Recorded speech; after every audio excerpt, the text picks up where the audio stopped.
In Kogi State, where the river Niger meets the river Benue, and the hills stand like ancient guards watching over the land, there lived a boy named Ojonugwa Audu.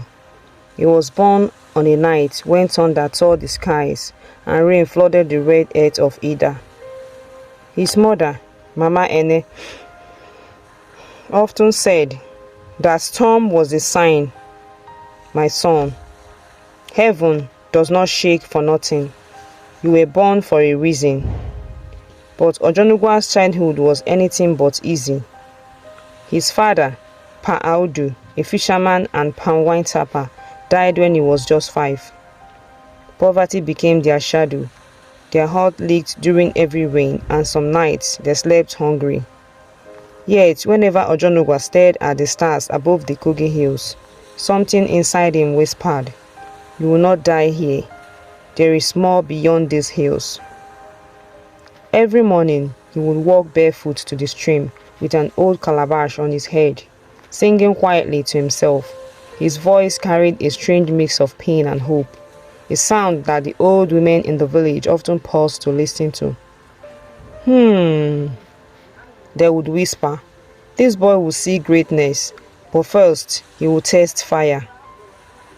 At the local school, Ojonugwa was mocked for wearing torn uniforms and coming late. The teacher, Mr. Ibrahim, a patient man from Lokoja, saw something special in him. One day, after class, he said, "Ojo, your eyes carry dreams too heavy for this village. Don't let hunger silence them." From that day, the boy began to believe that knowledge could be the ladder out of poverty. Mama Ene sold roasted yam by the roadside to pay his fees. Sometimes, when there was no money, she would whisper, "Go to school, my son. The God of the hills will provide." And Ojonugwa would go, even with an empty stomach, his faith stronger than his hunger. At 15, Ojonugwa finished primary school and won a scholarship to a secondary school in Lokoja. It was the happiest day of his life, until tragedy struck. On the eve of his departure, Mama Ene fell ill. Within weeks, her laughter disappeared. The woman who once sang through pain now coughed through every night. Ojonugwa ran from shrine to church, from herbalists to pastors, but nothing changed. One cold morning, as dawn crept across the hills, she held his hand and said, "My son, promise me, no matter what you face, never curse your roots. The soil that births you can still bless you." She breathed her last that day. Ojonugwa buried her beneath the big mango tree behind their hut, weeping as the villagers watched silently. His relatives, who had once ignored them, came only to share her property, the rusted pots, the goats, and the broken stool. When he begged to keep the hut, his uncle Ocholi spat, "You are just a boy. Go find life elsewhere. This land no longer belongs to you."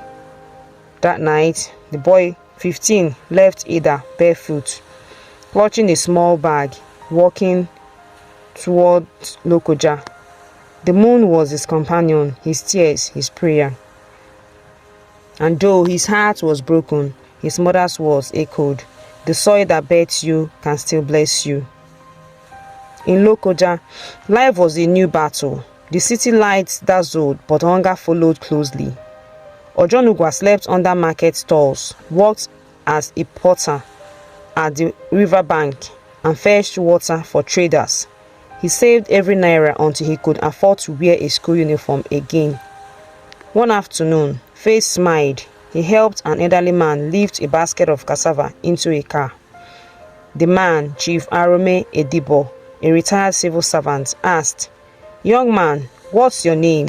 "Ojonugwa, sir." "From which part of Kogi?" "From Ida, sir." "I came to Lokoja to study, but life..." His voice broke. Chief Arome looked at him long and said, "Follow me." That day changed everything. The chief gave him food, shelter, and later a scholarship through a community foundation. For the first time, Ojonugwa slept on a bed. He studied like a lion chasing freedom. Day and night, candle and sweat. Years passed, he became one of the best students in his school, known for his humility and brilliance. Yet, deep inside, he carried a wound, the pain of rejection, the memory of his mother's grave, and the uncle who took everything. After secondary school, Ojonugwa gained admission to the Federal University Lokoja to study economics, but his scholarship covered only tuition, not feeding or accommodation. He began doing laundry for other students, cleaning lecture halls, and selling notebooks to survive. Some laughed at him, others admired his determination.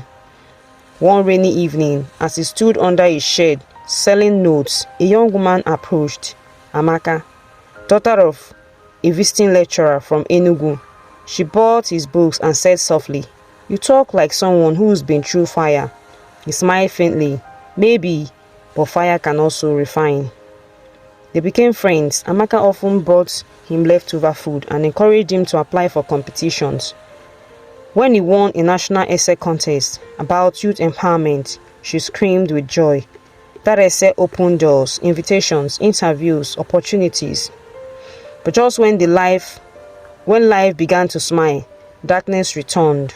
Chief Arome, his benefactor, fell ill and died. The chief's children threw Ojonugwa out of the house, claiming he was only a servant. He wept again beneath the same sky that once sheltered him. For a moment, he thought destiny had mocked him, giving hope only to take it away. But destiny was not done. After graduation, Ojonugwa moved to Abuja in search of a job. For months, he slept in a mechanic's shed and walked miles submitting CVs. Every rejection letter felt like a knife, but he refused to give up. One day, on his way back from an interview, he saw a car crash near Gaki. He rushed to help, pulling a wounded man from the wreck. That man turned out to be Mr. Aliyu, the director of a major construction company. Weeks later, when Aliyu recovered, he looked for the stranger who had saved him and found Ojonugwa through a local newspaper report. "You risked your life for me," Aliyu said. "I owe you one." He offered him a job, not as a cleaner or a clerk, but as a management trainee. Ojonugwa worked like a man possessed by purpose. His diligence drew attention. Promotions followed. Within 5 years, the boy who once sold notebooks became the youngest regional manager in the company. Yet fame did not blind him. Every month, he sent money back to Ida, helping orphans and widows, quietly rebuilding the same community that had once pushed him away. But life always tests the heart that rises. One evening, Ojonugwa received news. His uncle Ocholi, the man who cast him out, was ill and needed surgery. The family expected him to ignore it, but he didn't. He traveled back to Ida, entered the same compound where he was once insulted, and paid for his uncle's treatment. When the man wept and begged for forgiveness, Ojonugwa simply said, "You taught me rejection, but rejection taught me strength." That visit changed everything. The villagers began to respect him, calling him Ojonugwa, the blessed son of the hills. He rebuilt his mother's hut into a small learning center for poor children, Mama Ene Foundation, in her honor. Still, he felt something missing. He realized he had achieved success, but his soul longed for peace, the kind that only purpose could give. Years later, Ojonugwa returned permanently to Kogi. He launched an initiative that empowered hundreds of youths through education and skill training. He visited schools, riversides, and villages, sharing his story how a barefoot boy became a voice of hope. During one of his visits, he met Father Matthew, an old missionary who said, "Son, destiny is not about what you get from life, but what life gets from you."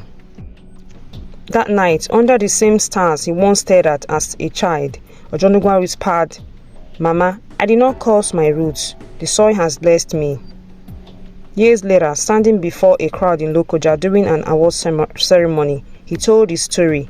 Cameras flashed, people cheered, but when asked what the secret of his success was, he said calmly, "It was not money, it was not luck, it was the voice of a mother who believed, and the grace of God that never forgets his own." Tears filled the hall. In that moment, Ojonugwa looked around and beyond the lights and saw, in his heart, the image of Mama Ene smiling beneath the mango tree. And as rain began to fall outside, washing the dust from the hills of Lokoja, he whispered one last time, "Broken beginnings don't define you, they prepare you." Thank you for watching. I hope you enjoyed the story and learned one or two. Hold on for the next slide. You can't wait and you can't miss the next story. Thank you.